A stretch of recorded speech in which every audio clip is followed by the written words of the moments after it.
It is Ryan Seacrest here. There was a recent social media trend which consisted of flying on a plane with no music, no movies, no entertainment. But a better trend would be going to ChumbaCasino.com. It's like having a mini social casino in your pocket. Chumba Casino has over 100 online casino-style games, all absolutely free. It's the most fun you can have online and on a plane. So grab your free welcome bonus now at ChumbaCasino.com. Sponsored by Chumba Casino. No purchase necessary. VGW Group. Void where prohibited by law. 21 plus. Terms and conditions apply. When you manage procurement for multiple facilities, every order matters. But when it's for a hospital system, they matter even more. Grainger gets it and knows there's no time for managing multiple suppliers and no room for shipping delays. That's why Grainger offers millions of products in fast, dependable delivery, so you can keep your facility stocked, safe, and running smoothly. Call 1-800-GRAINGER, click Grainger.com, or just stop by. Grainger, for the ones who get it done. Season 7 of Sun Coaches Podcast is proudly brought to you by Titan Sensor. Season 7. That was my number in high school, so maybe this will be lucky for us. We'll see. You know, I've learned over time that when somebody's talking about something you really don't want to talk about, you just can always throw in there, hey, I knew this guy once, and then just pretty much make up whatever you want to, and they won't listen to it. They'll get off track. And you don't have to talk about the uncomfortable thing anymore. Coach, like we do every week, tell everybody where you grew up and where you're from. Sun Coaches Podcast, where not everybody has a funny story, but everybody has a story. Hope you enjoy Season 7 of Sun Coaches Podcast. Sun Coaches is proud to partner with Titan Sensor for Season 6 and 7. Titan is made in the USA. Proudly founded and based in Texas. When you connect with Titan, you are not alone. You can collaborate and share templates with other coaches across the country to build reports and foster competition. Used by programs such as State 6A Georgia State champion Grayson High School, Titan can tailor a package to fit your needs. The eye in the sky never lies. Improve your team's performance with Titan. Welcome to Sun Coaches Podcast, Season 4, and today got a good friend of mine, Coach Mike Nash, head coach at Dunwoody High School. Coach, thanks for being on with us. Thank you for having me, man. I'm honored. I feel like a superstar. Well, y'all are all superstars, Coach, and I appreciate y'all taking the time out to come on and tell us your stories and any of the funny stories that y'all have come across along the way. Most of us that are in this business, we laugh and joke with each other and say that a normal human being actually wouldn't believe half the stuff that we've seen. Absolutely. I think we could all get together and write a best-selling book. An encyclopedia's worth of books. Exactly. So where did you go to high school? Coach, I went to Shiloh High School. My whole family went to South Gwinnett High School. We're from Snellville. Matter of fact, my great-grandmother was the first postmistress of Snellville. But my whole family went to Snellville or to South Gwinnett High School, and I'm the only one. Me and my brother, we ended up going to Shiloh, which is right down the street in Centerville. Was it new when you went there? It was new. It was new. It was built in 1984, and I started in '88. It was new. It kind of splintered off of South Gwinnett. As a matter of fact, when I was there, we used South Gwinnett's high school stadium to play our home games. Back in those days, Gwinnett County wouldn't build your stadium. You had to build your own. So what all did you play in high school? I played football and I played football, Coach. I played baseball for 2 years, and honestly, I was probably a better baseball player than I was a football player, but I love football. And then I wrestled for 1 year, and honestly, probably the worst experience of my life. I think that's the toughest daggum sport in the history of mankind, and I just wasn't cut out for it. I got my tail whooped by a guy from Parkview that won 4 state championships when I was a freshman. And I said, I don't want to do this no more. So who was your coach in high school? My high school coach was Charlie Jordan. I played for a bunch of great men, man. The best story of my life is the guys that I played for. And I feel like I played for a bunch of legends that not a lot of people know about, but Charlie Jordan was my high school coach.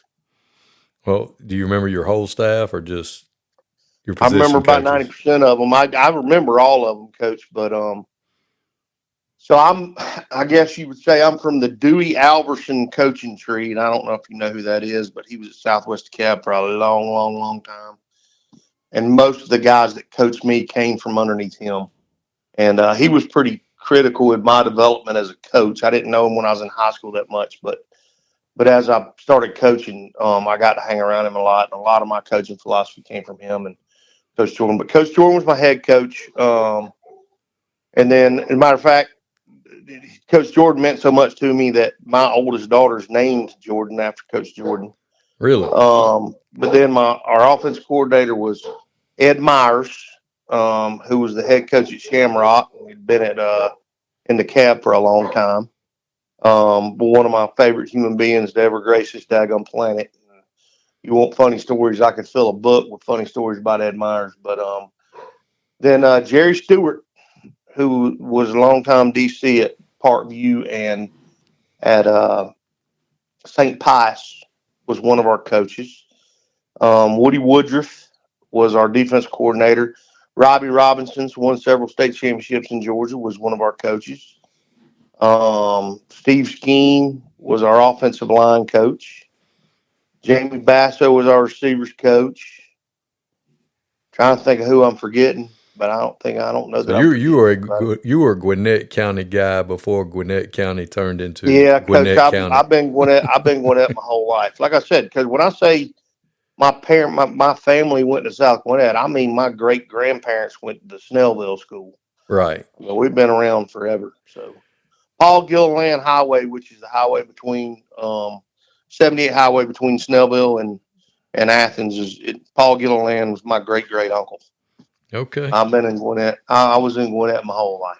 So y'all were there after Sherman burned it down. Absolutely. I think Sherman bypassed Snellville and got to Stone Mountain. I think he got to Stone Mountain before he started lighting matches. So where'd you end up going to college?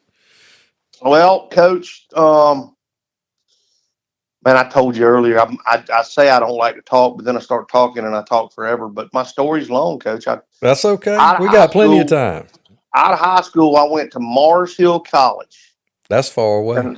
And when I went to Mars Hill College in Asheville, North Carolina, the only reason I went is because it was the only school in the continental United States that would allow me to play football. I don't think they even wanted me to play football, but they allowed me to play football because a guy named Jeff Davis that my dad went to high school with at South Gwinnett was a legend there, and he called in a favor. And I went there, and I found out real fast that I wasn't a very good college football player. As a matter of fact, I was a terrible college football player, and we had a terrible team. We went 0-11. I had a miserable experience, and I came home after my freshman year with 4 credits, and I hated football so bad I wouldn't even watch it on TV. I didn't want anything to do with football. I hated the sport, and like I said, I wouldn't even watch Super Bowl on TV, and it kind of sidetracked me for a while. But truthfully, that's also kind of what made me who I am. I got home. My mom and dad owned a printing business, and I went to work in the printing business because I was not going to go back to school. And I hated it so daggone bad. Tyler Reddick here from 2311 Racing. Victory Lane? Yeah, it's even better with Chumba by my side. Race to ChumbaCasino.com. Let's Chumba. No purchase necessary. VGW Group. Void where prohibited by law. See T&Cs. 21 plus. Sponsored by Chumba Casino. I wouldn't do it. So I started running a printing press for my dad. And in the meantime, Coach Jordan, again, like I told you, man, that man is anybody that's ever played for that man loves him. I know that. And so he called me and said, he called me Yoda. That's because I'm short. And I'd like to think he called me Yoda because of my wisdom, but it's not. It's because I was short. That was my nickname in high school. And he said, Yoda, Charlie's from Vidalia, so he's country as hell. But he said, Yoda, I need some help. I don't have enough guys on our 8th grade staff. I need some help coaching the 8th grade. And I did it. And there's no other man in the world I'd have done it for because, like I said, I just didn't want to be around football. But I did it. And it turned out to be great because I got to coach David Pollock and David Green that year. They were both on our team. And next year, he moved me up to 9th grade. Next year, the JV. And my career kind of went that way, and I didn't realize this till a long time later, Coach. But he didn't need me to coach that damn 8th grade team. We had 14 coaches on that 8th grade staff. He knew what I wanted. He knew I wanted to be a coach, and he did that to help me. He didn't ask me for help. He just did that because he knew I wouldn't do it otherwise. I owe him my life for it. But then again, like I said, you asked where I went to college, so I did that, and then life kind of got in the way, and I got married and started having kids. And couldn't go back to college, and I went back to college 19 years later because Ed Shaddix convinced me to, because he knew I wanted to coach. And I don't know if you know Ed, but he was the principal at North Gwinnett. And I went back to college 19 years later. So I'm kind of an old guy in this business, but I've also still got 17 years to retire. So I'm a little jealous of you this week. Well, I still got to put some time in the classroom, but I got 4 or 5 more years to do to get 30. But yeah, I've coached 27 years, but most of that was as a lay coach. I've only been a teacher for 13.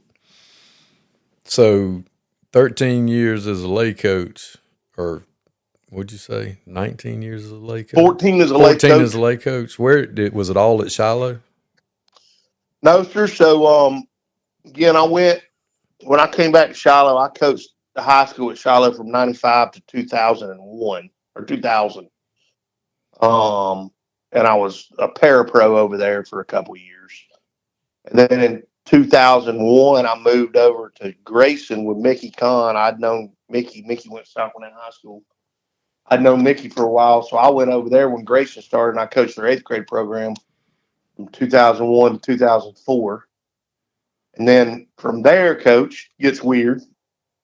2005, I had started doing construction, and I owned a construction business, and I moved down to 30A in Florida, lived in Panama City Beach for 5 years. I tell people I was on a 5-year spring break, but we built about 400 homes on 30A between 2005 2010.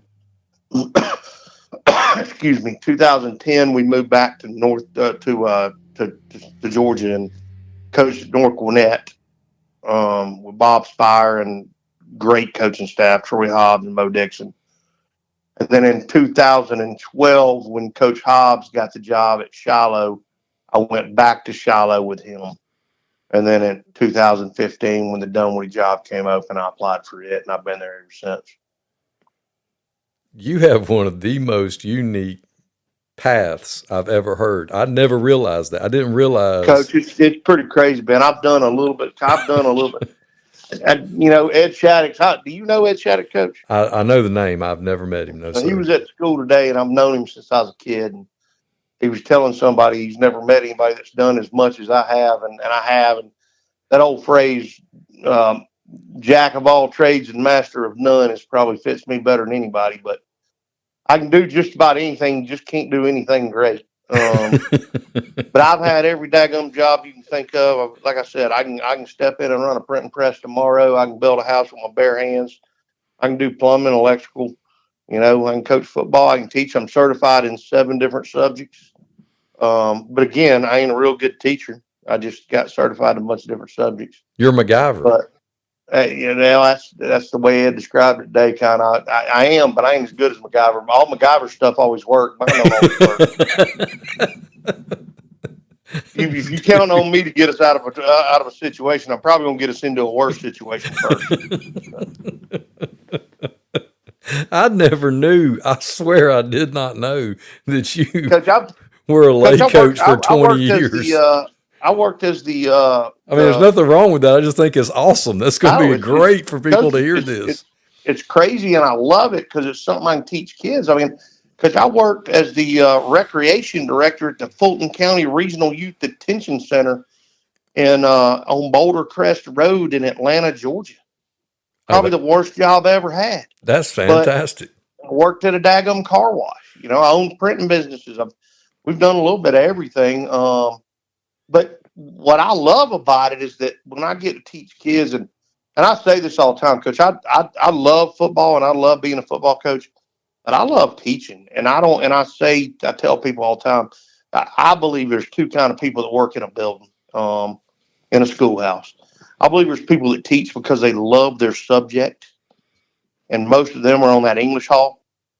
But but I believe there's other people that just love being around kids, and that's me. I don't care what I teach. I've taught special ed, PE, health, marketing, business education, entrepreneurship. Right now, I'm teaching home ec. I'm the cooking teacher.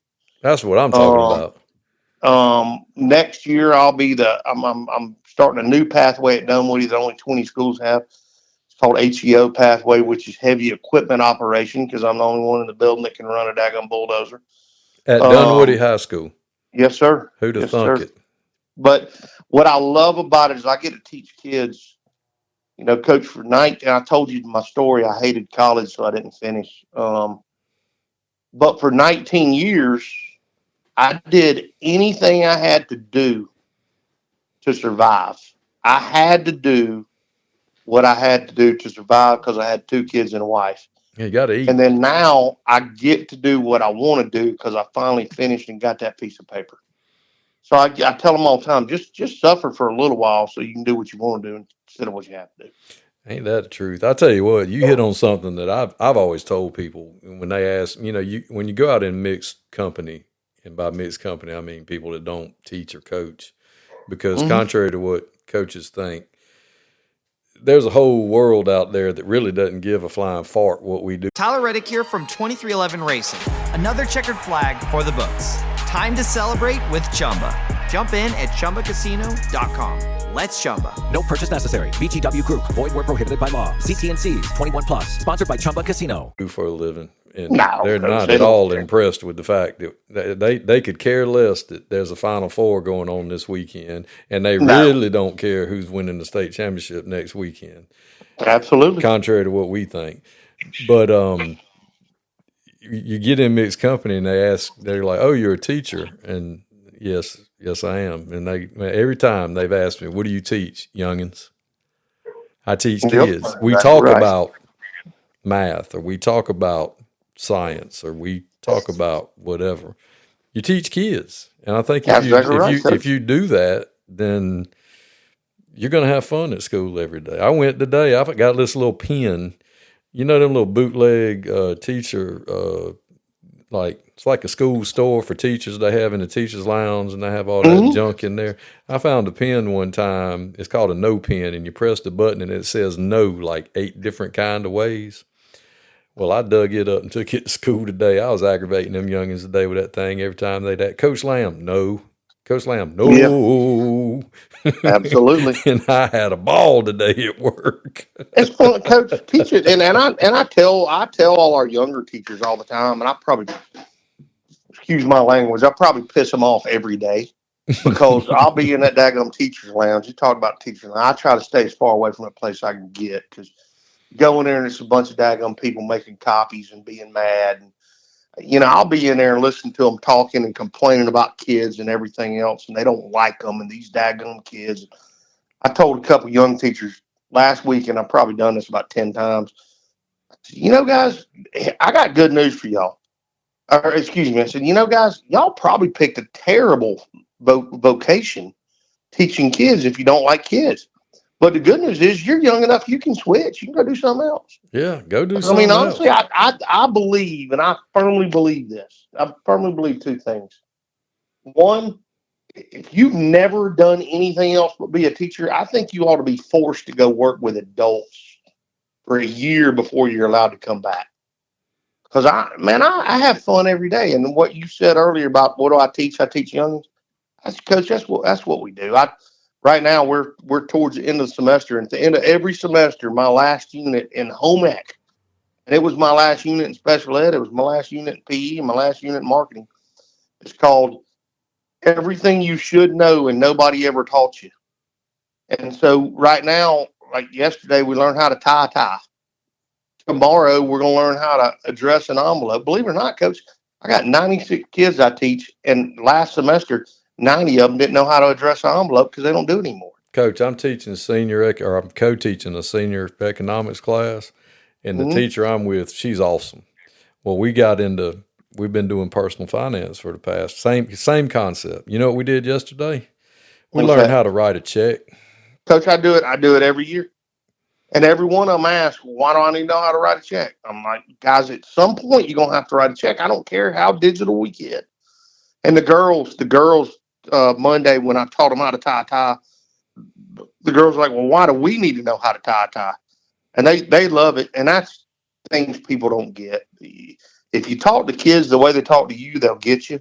Oh, yeah. I said, the reason you need to know how to learn how to tie a tie is because you're going to date a loser one day. Yeah. And you're going to need him to wear a tie to something. He ain't going to know how to tie. Yeah. Or you're going to have a little boy that ain't got no daddy around and you're going to have to tie his tie. We learn how to change a tire and check and jump a car off and check your oil. Coach, today it was W-4 and W-2 forms. And I told them point blank, I said, look, my wife works in an accounting firm, and thank God, because I'm 50. And I've had 1,000 jobs. I've been working since I was 16, and I still screw up a W-2 form. I don't know where to put 0 and 1 or 1 and 0. I screw it up every time. Every year I owe taxes, and I'm like, how the hell can I owe taxes? I redid my daggum I-9 last year to take out extra money. How can I owe taxes? Well, I like paying taxes. I don't mind that. I'd rather. And I go to the bookkeeper. I don't mind paying taxes. I don't like paying them at the end of the year.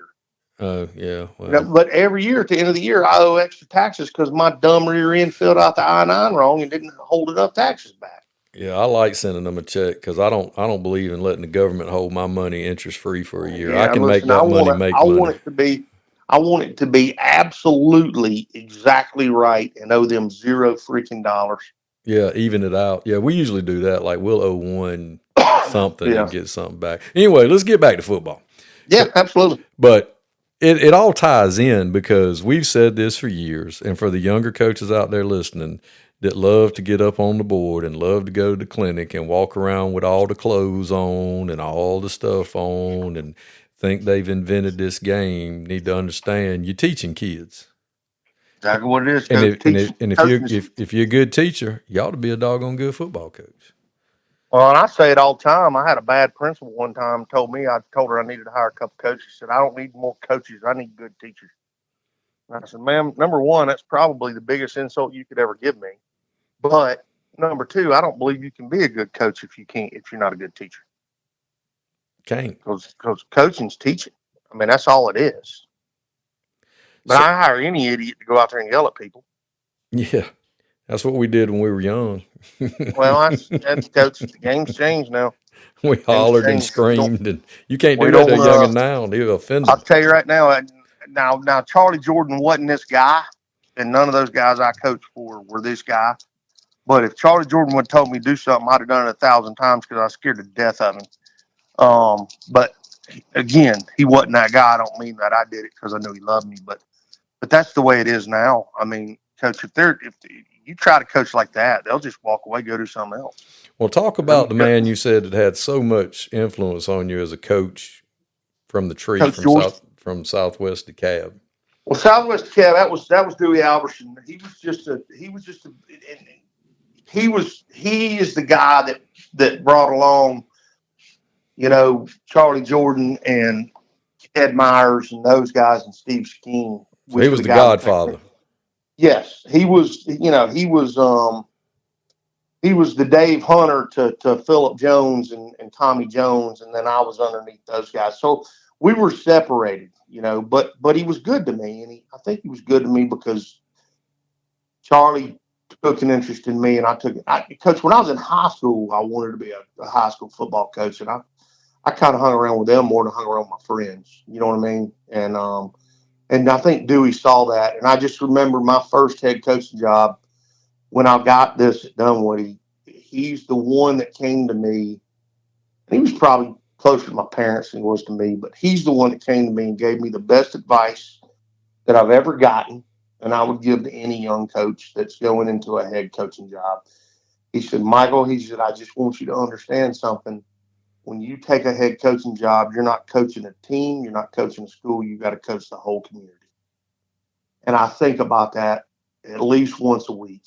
And that was the best advice I've ever gotten, especially at Dunwoody. The community I'm in is special. And But that was some advice he gave me that just you got to coach the whole community. You're not coaching a position, a team, a school. You got to coach the whole community. And like I said, man, I think that's probably what I'm best at. I'm a fair football coach. If I had my way, I'd go run the triple option or the I for the rest of my life. I ain't real good at all the new stuff, but kind of what he gave me was I coach the community and I hire guys that know how to coach. But Coach Jordan is the one that had the most. Coach Jordan and Coach Myers are the ones that had the most impact on me. And I'll give you an example. And I ain't gonna use a name here, but I got a best friend here in the community that been good to me, and he played for a legend. Now, if I gave you the name, and I'll give it to you when we ain't on tape, but just a famous football coach in Metro Atlanta, won more games than 90% of coaches in the history of the state of Georgia. And he's always bragging on him, and I'm always talking about Coach Jordan when we get together and we might have a beverage or two or whatever. But he's always bragging on him. And one time I asked him, we like to go on boat trips together, and I said, well, let me ask you a question. I said, what was your personal relationship with your coach? And he sat there for a minute, and this was the toughest guy I know, and he almost got a little teary-eyed. He looked at me and said, well, what the hell do you mean by that? What was my personal relationship? I said, I don't know. I'm just asking what's your personal, Coach Jordan's special to me. And, this day, if there's a problem, I call Coach Jordan. My daughter had my first grandbaby. I called Coach Jordan. What was your personal relationship with your coach? And he looked at me and goes, I played for that guy 4 years. I don't think he knew my name. And it might be the most I've ever appreciated Coach Jordan.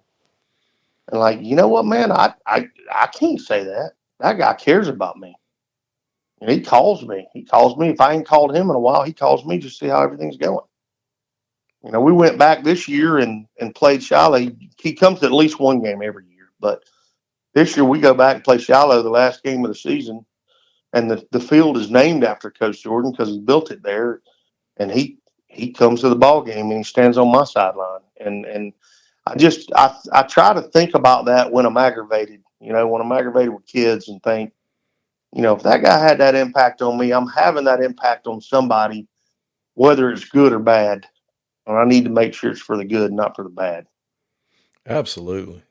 I mean, because you just don't know how you may be that kid's person. Because you may be the only person that's taken any interest in that kid all day. Yeah, even if it's lighting them up for being a knucklehead. That's a good. Might be when I first started, and I'm out there coaching, and I think the way to go is just to yell at everybody and shoot a back and everything else, and be mean as hell. Coach Jordan pulled me aside and again said, Yoda. He said, listen, you can tear that kid down as much as you want to, but before this day's over, you better find a way to build him back up. He said, I don't care if you lie to him. You can tell him he's got the nicest pair of cleats you've ever seen, but you better find something good to tell him for you. Yeah, that's the way the old heads used to tell us. You can call him anything but a child of God while we're out here on this grass, but before he leaves this parking lot, you better hug his neck and tell him you love him. Because he better show back up tomorrow. Yep. But or you won't. Like I said, I take that. I'm 50 years old, man. I ain't played football in, 34 years, but I remember it. I remember it every time. If I'm chewing a kid out and I get mad at him, we do that. But kids they do dumb things. I tell people all the time, if they quit doing dumb things, they ain't going to need us. They're going to fire us. So, but I think about it every day. If I'm getting on a kid, I think, I better make sure that kid knows I love him before he leaves. Well, you coached for another legend, several legends. Let's go to Mickey Conn at Grayson. Good Lord, you've coached at some good places. God, how awesome was that? That guy was just, again, I was the 8th grade coach, not a high school coach, but Mickey was good to me, and we were always friends. And I don't even know how to say it, man. And it goes back to what you were talking about a minute ago. You talk about these X's and O's, and all these young guys like to get on there and they like to draw up everything. Mickey's just a dang winner, dude. Mickey's won at everything he's ever done. I mean, he's just, he went to University of Alabama out of South Gwinnett, and honestly, he wasn't a great football player. And somehow he goes to Alabama, and everybody talked about it in town. There's no way he's going to play at Alabama, and this and that. And Then, he goes to Grayson. There's no way he's going to, he wasn't an assistant football coach but a couple of years before he got that Grayson job. And everybody talked about, he wasn't going to be able to do it over there. He's too young, and he did it. Then he goes to Clemson, and everybody's talking about, well, he can't do that. Now he's a daggum co-DC. I mean, the guy ain't never done anything but win in his whole friggin' life, and he's a winner. I mean, at some point you got to look at it and say, there's something to it, man. There's something to it. That guy's just a freaking winner. Yeah, we had young coaches with us in America's Brandon His energy's insane, Coach. His energy's insane. Yeah, we had a young coach with us in America's Brandon Priest, and he played I know Brandon Priest. I coached Brandon Priest. Yeah, Brandon's he was like, I don't want to say little brother, or, because he was younger, but he was like a little brother. And, me and my wife really loved him and his family, and his parents would come down and everything, and, his good people.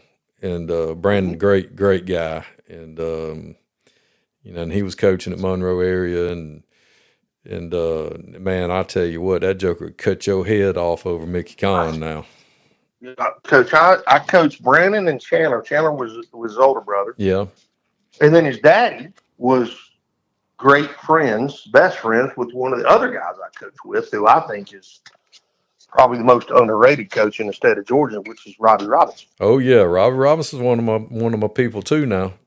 Coach Robbie is. I don't know why, but he's always been good to me, and I'll fight somebody over that man now. Robbie's always been good to everybody, but that's you were talking about funny stories, Coach. Again, I could fill a book with Robbie Robinson and Ed Meyer stories. Well, let me have them. At Shiloh High School with our admin. Our admin did not like football one bit, and I mean, from the names I give you, I played for a bunch of guys that were football guys. Robbie Robinson had a poster of Elvis Presley and a poster of Robert E. Lee in his classroom. And they were constantly giving him hell. And they didn't care. And Ed Meyer, man, I can say it now because Ed's passed and he ain't going to get in trouble no more. But hey, it's Cole Swindell. And when I spend 200 days a year rolling down the highway, the bus can start to feel smaller than a guitar case. Everyone wonders how I stay chill while the hours crawl by.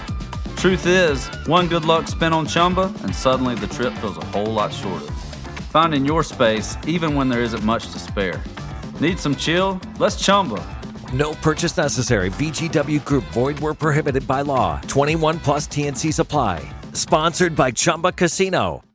Ed would smoke all the daggum time. That's the funny thing, Coach. It's the funniest thing I think I could ever remember is when we played back in our day, Ed Meyer would be, God, he might go to prison today over the stuff he did. It really was harmless, but I remember Ed was awesome, and he would his biggest goal was to make me throw up in practice. Biggest goal. And we had them old bike helmets, and he'd be out there smoking and blow smoke in my ear hole and look at me and say, "You gonna puke, Yodi? You gonna puke?" And I was like, "I'll eat it first. I ain't doing it." But then one time we were in study hall. We had study hall, which was hilarious because none of us studied. But we were in the theater at Shiloh High School, and we were all sitting forward, and all the coaches are sitting up on the stage, and Ed Meyer's sitting up there smoking. Now imagine this, Coach, today. Ed Meyer's sitting up there on the stage smoking a cigarette, and the principal walked in. Ed didn't have time to put the damn cigarette out, and he didn't have time to blow the smoke out of his mouth, so he just stuck the cigarette behind his back. Now, imagine this, Coach. You got 80 football players sitting out there in the seats, and the principal's up there talking to Coach Jordan, and Ed's sitting beside him with a cigarette behind his back, and he can't blow the smoke out. And the smoke's all coming from the back of his head because the damn cigarette's still blowing. And all of us are just dying laughing. I'll give you another good one. We had an assistant principal, and again, I ain't gonna give you no names, but he was always trying to catch them doing something wrong. And we were all in PE one day, and they were in the coach's office, and of course Ed's back there smoking, and we're this assistant principal goes back here and unlocks the door and walks in without knocking. I guess he caught Coach Myers smoking. And all we see is the assistant principal running through the gym and Coach Meyer chasing him, calling him every name in the book. And I ain't gonna say the words, but he called him a pencil neck SOB. But he said it out loud. And I didn't know this till later on, but we're to when I started coaching with him a couple years later, and I asked Coach Jordan and Coach Myers about it. And so whatever happened that day? And they said, well, they got him in the office and they were going to make him sign a statement that he called so-and-so an SOB. And he said, I will not sign that statement. That is not true. And the assistant principal says, you said it. I got witnesses. You said it. I said, I did not call you an SOB. I called you a pencil neck SOB, and I ain't signing it till you fix it. He wanted it properly documented. So, again, none of these guys can get in trouble now, but I'd learned so much. I learned so much when I started coaching with them that I didn't know. And they did so much stuff. I coached with freaking legends. I don't care what anybody says, but. So then you go to North Gwinnett and you coach with another legend that came from another state that probably brought a whole nother brand of nonsense to the table. Oh, my God. I mean, I'm not saying I don't know him. I'm not saying he's that way, but you know what I'm saying. You come from somewhere else, you just bring more experiences. Total freaking opposites. Total opposites. But the one thing I will say about Bob and those guys, and really when you talk about that, it's about all of them. And I still got a group text with those guys, and we're still on a group text together, and they've all dispersed everywhere. You know, Sam Adams is the head coach at Oxford. He was there in Alabama, and Mo Dixon, who I still think to this day in my life is the best high school football coach I've ever seen. And then, you know, Bob's back up in Kentucky and he's killing it. And Troy's at Camden. I mean, they're all over the place and they're great coaches. But totally different because it wasn't that old school Georgia football stuff. But they were also always interested in that. They were interested in that. They didn't come down here and act like they were better than everybody else, man. They respected that. And it was cool. But Bob taught me so much, and football wise, Bob taught me as much as anybody. But he did it in a different way. You know, he really did. I remember I was the 9th grade head coach, and I was calling offense, and we're playing Peachtree Ridge, and they're playing a defense. I don't know what the hell I'm doing. And I'm like, because I went there wanting to learn. I had this mindset that I wanted to try to merge the spread with a traditional offense like an eye. And, you know, Bob convinced me you can't really do that. You won't have to be all in or all out.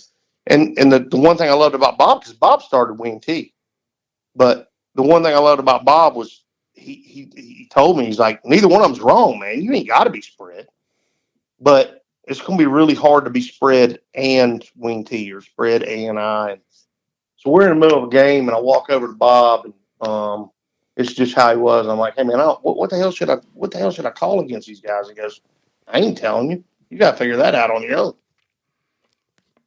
That was just him. I mean, he lets you learn, and his kid was the quarterback at the time. Like, he had every reason to tell me something to make his kid look good. But I learned a lot from Bob, man. I learned a lot of organization from him.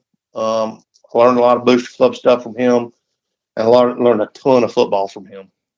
So then you parlay it into the Dunwoody job, and what a unique situation. I know we talked years ago when it was a year or two after you got it, and you told me some things about that situation up there that just blew me away about the support and the community and the kids. And you're like, come on, man. And I'm like, come on up here with me. I'm like, dude, you know how I feel about Atlanta. I can't make myself deal with that kind of situation. And you had an apartment that they set you up with, and Coach, it was just amazing to me. I was like, you got to be kidding me, because y'all are daggum slap down in the middle of Atlanta. Yeah, Coach, we live in the highest rent district in the state of Georgia. And it's tough on a teacher or football coach or anything else. But, and honestly, like, I've told you this before. When I got there were 17 kids signed up to play football. And so what'd you do when you came in? Like, what was mission one? Like, you've come from Grayson, mission you come one from was Gwinnett. I mean, I know you got to recruit, but I mean, what's recruit the halls? I mean, number one thing I did was I decided I'm not going to try to go get a bunch of old heads. I got to get a bunch of young guys because, they had been playing old school football, and Jim Shofty was the one that left, and Jim was a hell of a football coach. He still is, and he helps me to this day. I've got nothing but good things to say about Jim, but they've been playing old school football, and it just I don't know. I guess the only way I would say it is it just didn't fit as far as getting kids to play. They were good. I mean, they weren't bad because they were damn good. But I know his problems were he just didn't have enough kids. Right. So I had to find a way to get kids, and I needed numbers. Because we had nothing. Like our weight room was crap. We had like 2 or 3 racks and a cement floor, and no locker room, no lights, no field. I mean, it was. So my first thing was, and I walked in that first day, and now listen, I'll tell you the truth. After that first interest meeting I had in May, and when Tom McFerrin offered me the job, I don't know if you know this, but T. McFerrin's son was the principal. So I know I'm sidetracking here, and we ain't got all the time in the world. That's when awesome. When I went and did the interview, a guy named Steve Fortenberry was in the room. Who's a legend at Dunwoody and in DeKalb County.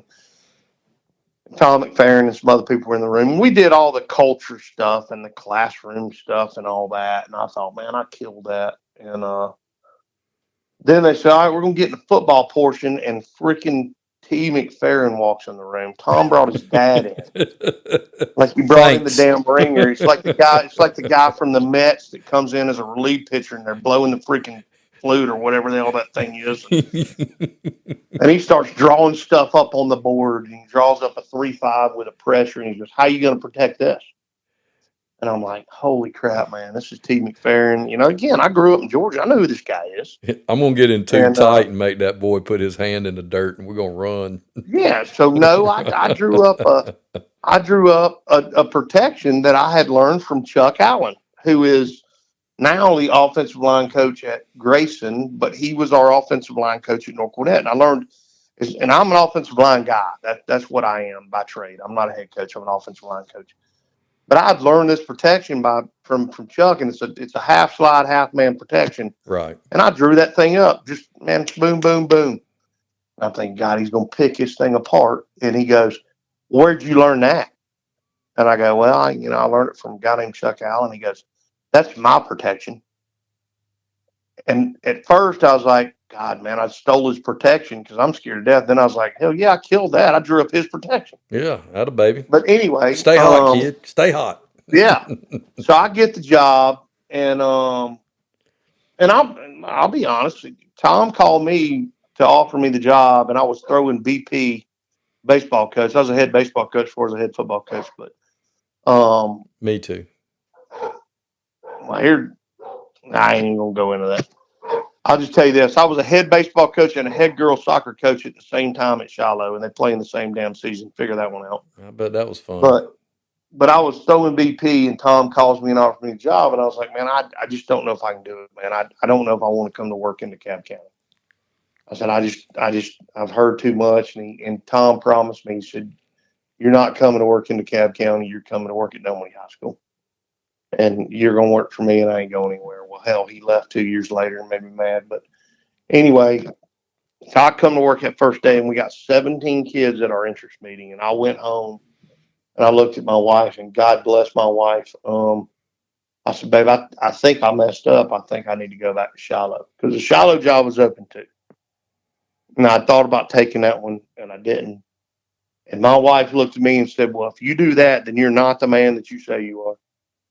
You took this job and you need to stick to it. And honestly, that's the only reason I stayed. But I did, and I appreciate it. My first goal was I needed to hire young guys, and I'll be honest with you, I didn't care if they knew anything about football. but I needed guys that could go recruit kids out of that daggone building. And that's what we did. And I remember registration day, we had 28 kids on the football team on registration day, and we were playing in a week. We were playing our scrimmage game in a week against North Springs. So all my coaches, I told them, you find any kid that looks like he might be able to play football, and you recruit him. And we did. And so we ended up with 65 kids that first week. My Mike linebacker was a kid named Stevie D. Gebhardt, and he practiced Monday, Tuesday, Wednesday. He had a meeting on Thursday, so he couldn't practice. And on Friday, he called the defense. Now, this ain't no glory story because we got the hell beat out of us. But we ended up with 65 kids that year, and that was our goal. That's what we did. We built the program, and we started building. Now we get an average of 120, 150 kids every year.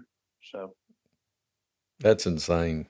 And I attribute that to those guys, man. And I'm lucky, man. I got guys now, and this will blow your mind. But number one, I've been at that school for 10 years. Ain't nobody anywhere for 10 years anymore. And I've got guys that have coached with me. I got one guy that's coached with me for 14 years. And then I got 4 or 5 that have been with us for 8 to 10. I mean, it's a special place, man. The community is phenomenal. The school's phenomenal. We've seen a bunch of changes, but it's still it's a great community. And the kids work. They work. Now, I'll be honest. That's probably one of our downfalls is. And I tell people this all the time, and I tell them when I hire them, you got to understand this is a different place now. It's our kids work. Don't get me wrong, but it ain't. Football is not the most important thing in Dunwoody. It's just not, and I get it. I mean, I tell them all the time. They all come from, very. I don't want to say privileged because I hate that freaking word, but very successful families. And I tell them, you're all going to go to whatever school you want to. Our average GPA is like a 3.6, 3.7. You're all going to go to the college you want to. You're all going to join a fraternity. You're going to marry some hot chick. You're going to drive a better car than I drive, and you're all going to move back to Dunwoody. I get it. Like, you don't have to have this to get out of here. Ain't nobody trying to get out of Dunwoody. They're just trying to go somewhere and come back. But I get that. So you got to and that's what I tell all my coaches when I hire them and interview them. You got to understand that. And if that's not what you want to be about, then this is probably not the job for you. Because at the end of the day, that's the bad. The good is I don't deal with discipline. I don't deal with grades. When I was at Shiloh and other places, I had to set a table up when we got report cards and see if everybody could practice. Now I don't have to do that. You essentially have what people perceive as private school type kids in a public school setting. Absolutely, Coach. Absolutely. No. Tyler Reddick here from 2311 Racing. Another checkered flag for the books. Time to celebrate with Chumba. Jump in at ChumbaCasino.com. Let's Chumba. No purchase necessary. VGW Group. Void where prohibited by law. See T&Cs. 21 plus. Sponsored by Chumba Casino. Question. The only difference is I can't. Private schools can hold it over them a little bit, but I can't. There's public school kids, and I love my offense coordinator's a guy named Matt Smets, and again, I think Matt, football wise, is probably the best coach I've ever been around in my life. If it wasn't for him, I might have gone and done something else a long time ago. But he has a great analogy, and these kids will go play basketball, or they'll go do something else. And I love what he always says. He said, "Yeah, man, high top or tank tops and air conditioning is undefeated." You got to be careful. We're asking these kids to do a whole lot. And, they don't have to have it. So, well, they've about gotten to where they like that everywhere. It is, Coach. But I'm done. What's different now? I'm telling you, these jokers are rolling up in brand new BMWs, and I'm rolling up my 240,000 mile truck. Well, how are their attitudes? I mean, are they respectful? Are they? Coach, best kids ever. Best kids ever. I don't have problems, Coach. I just don't have problems. I mean, and that ain't got nothing to do with me. They're when I say they're well-off kids, I don't mean they're entitled or spoiled or the best kids ever. I did the craziest thing I've ever seen. I don't know if you get this at your school. I'd never gotten it anywhere I'd ever been. After every practice, we have to stand around for about 10 minutes until every kid comes around and says, "Thank you, coach. Thank you, coach. Thank you, coach. Thank you, coach." It just fist bumps every one of us. It's like, what the hell are you thanking me for, man? This is my job. Like, but they're literally every single coach. It's the craziest thing you ever seen. If you've never seen it, it'll blow your mind. Oh, I would crap my pants. I'd be like, man, get away from me. One of my favorite things in the world. One of my favorite things in the world is when I hire a new guy from somewhere else. I love that first practice just to sit and watch that guy. Because he's like, what in the hell is going on? Like, every kid is thanking me. And I'm not kidding, coach. 140 kids coming by, shaking your hand, bumping your fist, telling you thank you for coaching them. I mean, they are phenomenal kids. They're great kids. So you're telling me when Jimmy Thompson, our buddy James, was at Northview, he was dealing with the same kind of kids? Yeah, Jimmy, and I told you this before our call, but Jimmy's, honestly, man, he's probably one of my favorite people I've ever been around. And we got to be really good friends. We were in a region together for 4 years. Neither one of us were worth crap. But now I will say this, Jimmy was able to do things at that place I don't think anybody will ever be able to do again. Because he's not only a great guy, but he is a phenomenal football coach. The things he did with personnel packages and motions and just, I mean, man, he kicked my butt. But we used to meet at midfield every year before the game, and we would actually talk and say, you know, man, I'm so glad I get to play you this week. I ain't got to get to play against somebody I don't like or some guy that's macho and just wants to come out here and run the score up. But I mean, we had a genuine respect for each other, and we talked a lot about the benefits. And again, it's the good versus the bad, but we talked a lot about the benefits at coaching somewhere where, number one, you're appreciated, and number two, you got good kids, and you don't have all the, I mean, honestly, you don't have all the pressure in the world, but people appreciate what you do. I mean, because back in those days, and we've gotten better in the last couple of years where we're actually competing, and that's great. Don't get me wrong, I'm a football coach, and as Ed Meyer said one time, I cheated checkers to win. But, you know, it's also, it's pretty special when you're at a place where people appreciate what you do without the winning. I mean, there was times back in those days when we'd get our tail kicked in. We'd have played Norcross and Archer and all those teams that we didn't have any business playing. And I'd be down on the sidelines after a game getting beat by 40. And I'd be cleaning up the sidelines and have parents walk by and pat me on the back and say, "Coach, just don't leave us. We know what you got." And it's like, where the hell does this happen? You know, and it is. It's different. You know, it's different to get that. Well, that's good to hear, especially this day and time, because some people, well, a lot of people, most people, have such unrealistic views of, you know, what high school athletics are supposed to be and what they're supposed to be about. And, you know, there's nothing wrong with a kid being a good little old high school football player, or a good little old high school baseball player, or, you know, just a good, you know, kid. You know, everybody thinks their kid's got to sign an NIL. I built my life on being a good high school football player and a terrible college football player. A jack of all trade and a master of none. That's exactly right, man. That's what I am. Well, at least you can do stuff. I can't do nothing. You want me to come fix something at your house? I can fix it one way or another. Yeah, I can't. I have no marketable skills whatsoever. None. Zero. Nothing. I can paint. I'm a good painter. I'm slow, but I'm really good. Now, Coach, that's one thing I'm terrible at. I will tell you that. I am terrible at painting. My wife will tell you. I'm a good painter. I'm just really Coach, slow. I had a house, my last house in Lawrenceville, which I hate that I sold, but there was a crawl space / basement that didn't have a floor in it.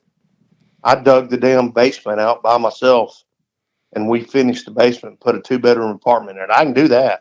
But if you ask me to paint a cabinet, man, you better have a lot of lacquer thinner or something to clean everything up.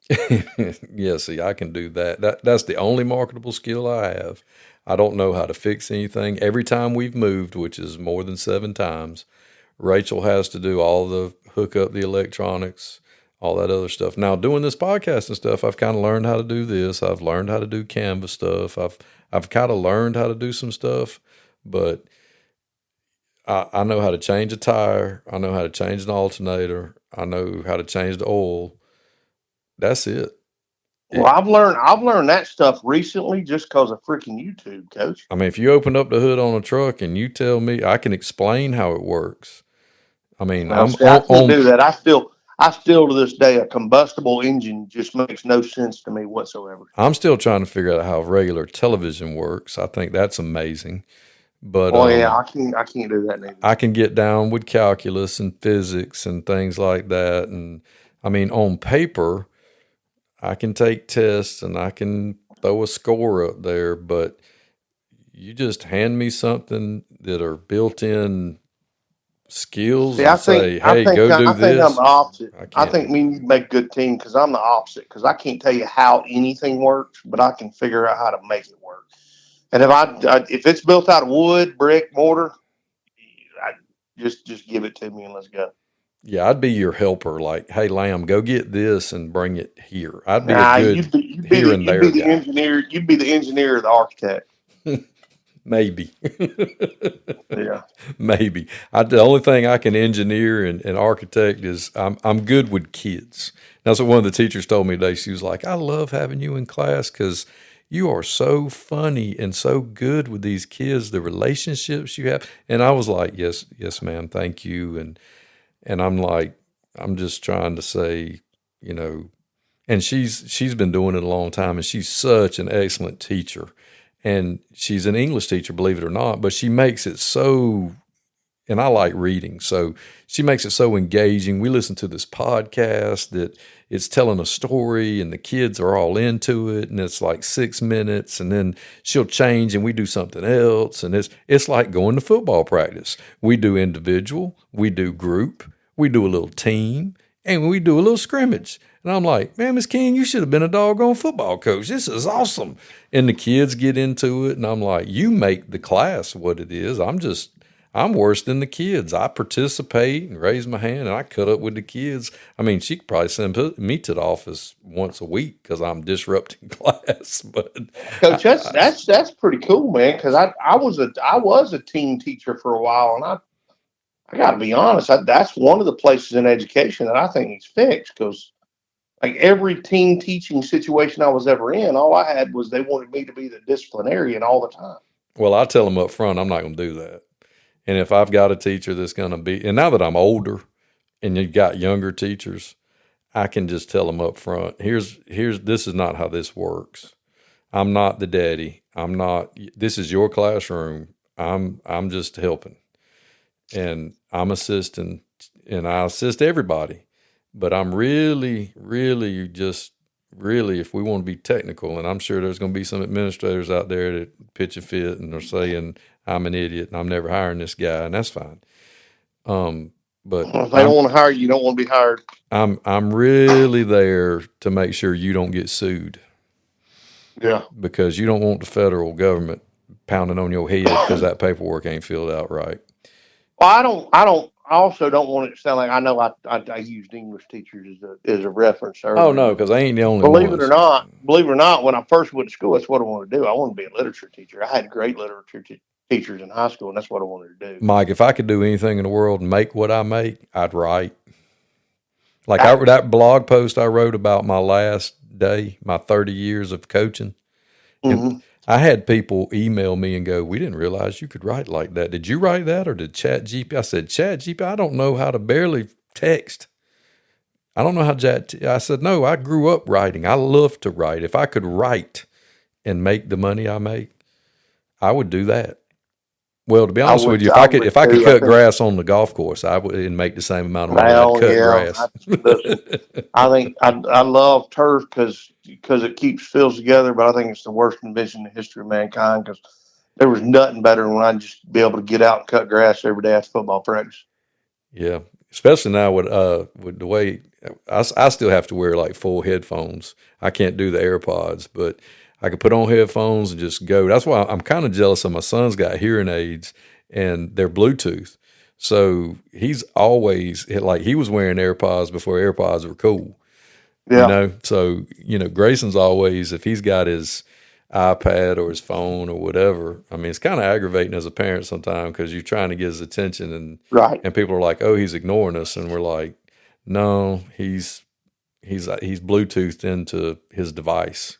So you're going to have to go over there. They used to be my favorite thing in the world. My Bush Club bought me, before we got that turf at Dunwoody, we laser graded our field, we planted it and everything was good. And every day, as soon as practice was over, they bought a big Toro reel mower, and it was like 10 feet wide. And we bought it from the Braves. When the Braves moved from Turner Field to Truist, they just sold their 2 Toros, and we bought one of them. So every day after football practice, I'd put headphones in, and I'd get on the Toro, and I'd cut the field because it got the rollers, and it gets rid of the cleat marks and all that. And I loved it because I could cut the grass, and if any parents walked up, if it was a parent I knew I didn't have a problem with, I'd stop. And if it wasn't, if it was one I was like, oh, my God, I don't know what this is about, I'd just point to my headphones like, I can't hear you. And keep on moving. Well, Coach, I sure have enjoyed it. You have had one of the most unique climbs to the big chair of anybody I've ever heard. And to me, that tells people. Unique. Go ahead. I said, I don't know how big it is, but it's definitely unique. Well, it tells people that there are different ways to get there. You know, absolutely, man. And not to give up on wanting to do what you dream. And like you said, you can use it to reach kids and let them understand that, you know, it's never too late and never stop working. That's the biggest thing I tell people is if this is something you think you want to, and I got a guy right now that's coaching our youth program that called me last week and said, Mike, I want to sit down and talk to you. And this guy's been a very successful business guy. He's like, I want to sit down and talk to you. I've been coaching the 8th grade for the last 4 years, and I love this, and I think this is what I want to do. And my advice to him was, man, freaking do it. Like, don't sit around and think about what's going to be your barricades to getting in it. Just do it, dude. Just do it. And ain't nobody, you know what? You might go broke getting it done, but once you get it done, again, I don't make near the money I made building houses on 38. I can promise you that. But I'm happy now, man. And I tell people I don't make the money I made, but I know every 2 weeks how much money's going in my bank account so I can manage that. And I get to go hang around with kids all freaking day, and I ain't got to deal with adults. And it's been worth every bit of that. So the biggest thing I tell people is I don't care how long you've been out of it. I don't care how long you've thought about it. If you want to do it, break down, go do it, and just suffer through it now so that you don't have to do what you have to do. You get to do what you want to do. Well, I'm so glad you get to do what you want to do, Coach. I appreciate you being on with us. I appreciate what you do, man. You don't know, you have no idea the value you bring to high school football coaches, not only in Georgia, but everywhere else. I'll be honest with you, man. I don't follow a whole lot of people on Twitter, but I check your page every freaking day. Well, I appreciate it. I appreciate it. All right, Coach. Well, it's been fun. Man. You too. Bye. Step into the world of power, loyalty, and luck. I'm going to make him an offer he can't refuse. With family, cannolis, and spins mean everything. Now, you want to get mixed up in the family business. Introducing The Godfather at ChumbaCasino.com. Test your luck in the shadowy world of The Godfather slot. Someday, I will call upon you to do a service for me. Play The Godfather now at ChumbaCasino.com. Welcome to the family. No purchase necessary. VGW Group. Void where prohibited by law. 21 plus. Terms and conditions apply. If you work in university maintenance, Grainger considers you an MVP because your playbook ensures your arena is always ready for tip-off. And Grainger is your trusted partner, offering the products you need all in one place, from HVAC and plumbing supplies to lighting and more. and all delivered with plenty of time left on the clock, so your team always gets the win.